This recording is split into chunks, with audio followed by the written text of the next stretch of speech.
Welcome to नाज़रीन सामिन कराम। उम्मीद करता हूँ आप सब लोग खैरियत से होंगे। मेरी दुआ है अल्लाह ताला की ज़ात हम सब पे अपनी रहमतों का नज़ूल फरमाए,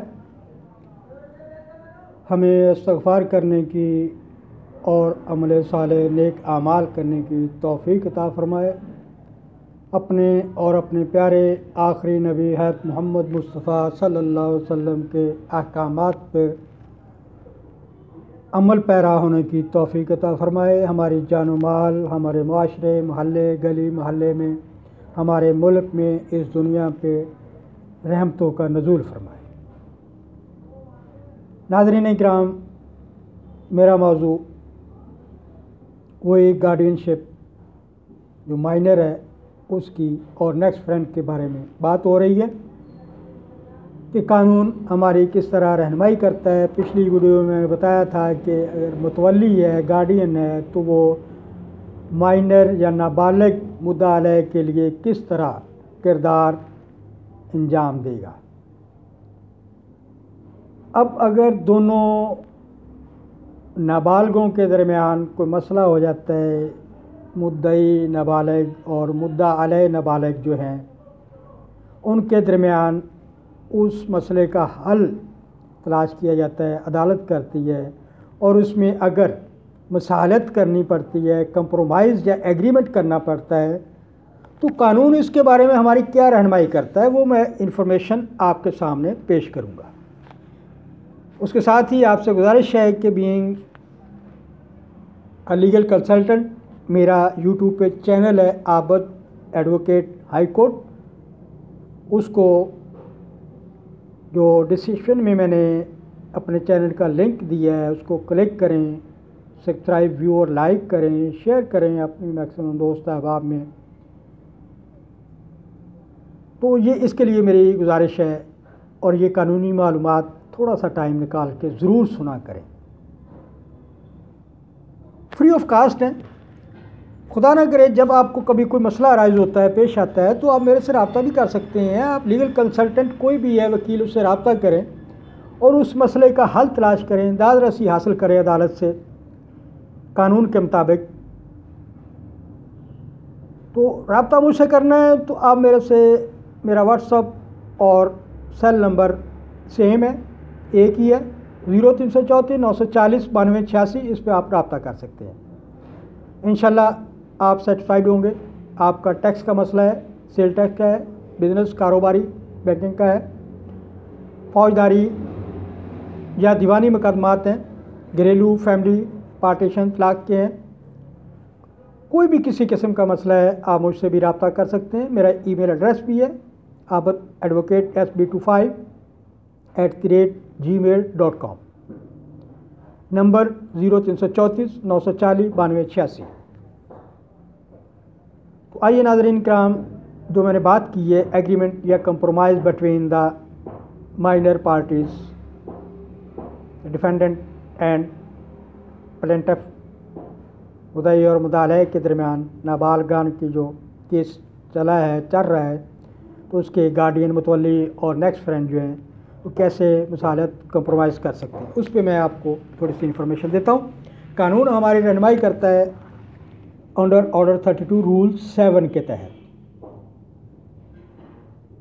अकॉर्डिंग टू ऑर्डर 32(7) रूल जो है of civil procedure code 1908, next friend or guardian for the suit can not enter into any agreement or compromise, can not enter any agreement or compromise on behalf of a minor with reference to the suit in which he act as a next friend or guardian without the leave of court, without the leave of court।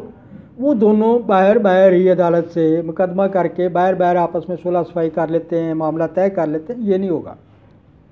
जिस तरह आप court में गए हैं उसी तरह court की इजाज़त से आप बाहर रहेंगे जब तक टिल फर्दर फाइनल डिसीजन नहीं हो जाता। कोर्ट अदालत का फ़ैसला अनाउंस नहीं करती, फाजिल जज साहबान अपना फ़ैसला अनाउंस नहीं करते, उस वक़्त तक आप बजाते ख़ुद बाहर अदालत से कंप्रोमाइज़ नहीं कर सकते, एग्रीमेंट नहीं कर सकते कि हमने सुलह कर ली।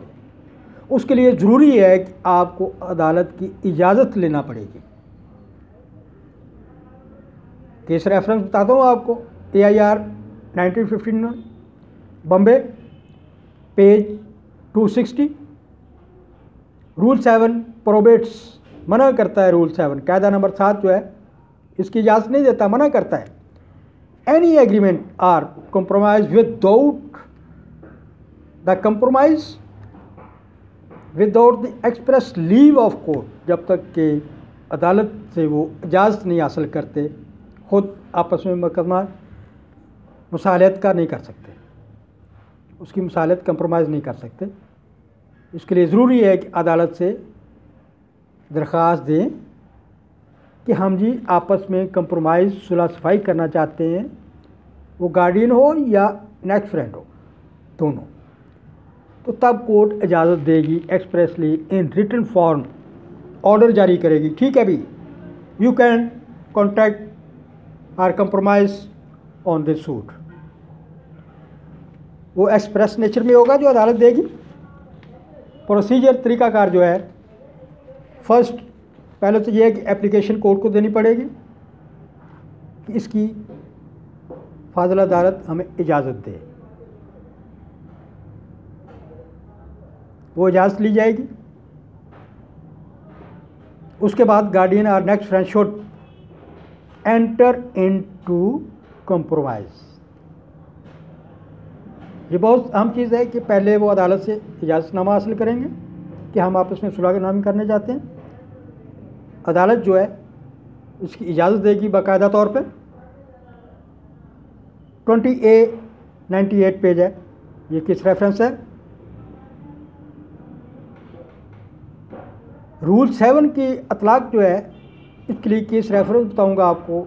AIR 1927 Calcutta, page 870। Rule 7 applies where the minor is a party to the suit. याद रखिएगा, रूल 7 वहाँ अप्लाई होगा जहाँ माइनर उस मुकदमे का हिस्सा है। वो माइनर डिफेंडेंट भी हो सकता है, प्लेंटिफ भी हो सकता है, मुद्दई मुद्दा अलैह दोनों minor. And the agreement or compromise is without any other party to the suit and not with an outsider. होता है कि माइनर का मुकदमा जब शुरू हुआ अदालत में, दोनों माइनर हैं, डिफेंडेंट का गार्डियन है, दाद रसी हासिल करने वाले माइनर का नेक्स्ट फ्रेंड है, दोनों अदालत की इजाज़त से कंप्रोमाइज़ कर सकते हैं। अदालत को एप्लीकेशन देंगे, अदालत उसकी हालात वाक़यात को देखते हुए परमिशन और इजाज़त और लीव देगी, तब वो एग्रीमेंट में आ सकते हैं। इसके लिए AIR 1941 लाहौर, पेज 327 पे वजाहत की गई है। दिस रूल 7 ऑर्डर 32 रूल 7 जो है will likewise be applicable to agreement or compromise subsequent to the degree insofar as it covers matter relating to the suit। Rule 7 जो है ऑर्डर 32 का रूल 7, ये इसके इतलाक के बारे में है जो हम कंप्रोमाइज़ करना जा रहे हैं माइनर, दोनों माइनर पार्टीज़ के बिहाफ पे।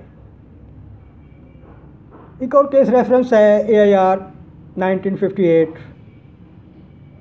आंध्र प्रदेश का है, page 713। This rule will likewise be applicable to agreement or compromise subsequent to the degree in so far the broad principles will apply. इस रूल के प्रिंसिपल्स को फॉलो नज़र करते हुए, मद्देनज़र रखते हुए वो कंप्रोमाइज़ और एग्रीमेंट होगा। और यही है रूल 5 कहता है कि पहले आप इजाज़त लें, अदालत से एप्लीकेशन दें उसको, अदालत फाज़िला जज हालात वाक़यात को देखते हुए आपको इजाज़त देता है, तब आप दोनों माइनर पार्टीज़ के गार्डियन और नेक्स्ट फ्रेंड जो है कंप्रोमाइज़, कॉन्ट्रैक्ट, एग्रीमेंट मुसालहत कर सकते हैं। ये कब बातिल होगा, यानी कि इसका असरअंदाज या ये गलत या बातल जिसको बोलते हैं आप वायडेबल एंड अगेंस्ट होम, और किसके खिलाफ होगा? Where any such agreement or compromise entered into without the leave of court. बार बार अपने इसी लेक्चर की इंफॉर्मेशन में दोहरा रहा हूँ कि leave of court is must before the compromise or agreement on the minor suit. ये बहुत ज़रूरी है। So recorded shall be voidable. अगर वो अपनी मर्ज़ी से कर लेते हैं वो वायडेबल होगा, वो बातिल होगा, उसका कोई इफ़ेक्ट नहीं होगा। माइनर सूट स्टिल और स्टैंड करेगा उसी तरह, क्योंकि परमिशन कोर्ट ने देनी है, फैसला कोर्ट ने करना है। क्या आपने कोर्ट को मजाक समझ लिया? कोर्ट में भाग कर आ गए आप, दोनों माइनर पार्टी हैं, मगर कंप्रोमाइज़ के मौके पर आप खुद बाहर से कंप्रोमाइज़ कर रहे हैं, तो इसलिए कानून कहता है वो वायडेबल है, बातिल है, उसकी कोई हैसियत नहीं होगी। पहले कोर्ट से इजाज़त लें, फिर कंप्रोमाइज़ और एग्रीमेंट करें वसालत का। All parties other than minors. ठीक है। लीव ऑफ कोर्ट, इसके लिए केस रेफरेंस दूंगा AIR 1946 PC 72। The leave of court should be expressly recorded. Remedies जो अवेलेबल हैं अब इनके लिए वो मैं आपको बता देता हूँ। माइनर्स के लिए against whom suit instituted under section of civil procedure code. Remedies इसके लिए ये है कि रिव्यू हो सकता है उन माइनर सूट का, केस का, जजमेंट का अंडर सेक्शन 114 114 के तहत, रिवीजन हो सकती है 115 के तहत, एप्लीकेशन 151 के तहत आप पुट कर सकते हैं। इसमें प्रोविजंस ऑफ रूल 7 की इसकी बात हो रही है एग्रीमेंट और कंप्रोमाइज़ के लिए। ओवरराइड एनी जनरल और customary law and should be strictly construed so that the minor interest may not be jeopardized but protected। इस रूल का, ऑर्डर 32 रूल 7 का मकसद ही ये है कि माइनर के मफादात को नुकसान ना पहुंच सके, उसको तहफ़्फ़ुज़ हो कानूनी तौर पे, माशरती, मुआशरे की, सोशल, समाजी हर लेवल पे उस माइनर का इंटरेस्ट, उसका मफाद तबाह ना हो। ये इस कंप्रोमाइज़ और एग्रीमेंट पे रूल 7 ऑर्डर 32 अप्लाई होता है, कानून कहता है। The rule applies to compromise by all guardians including a certified guardian and a natural person. आपसे इजाज़त चाहूँगा, अपना ख्याल रखिएगा, मेरे चैनल को सब्सक्राइब और लाइक करें। Thank you very much. Allah ताला हम सब का हामी नासर। अल्लाह हाफ़िज़।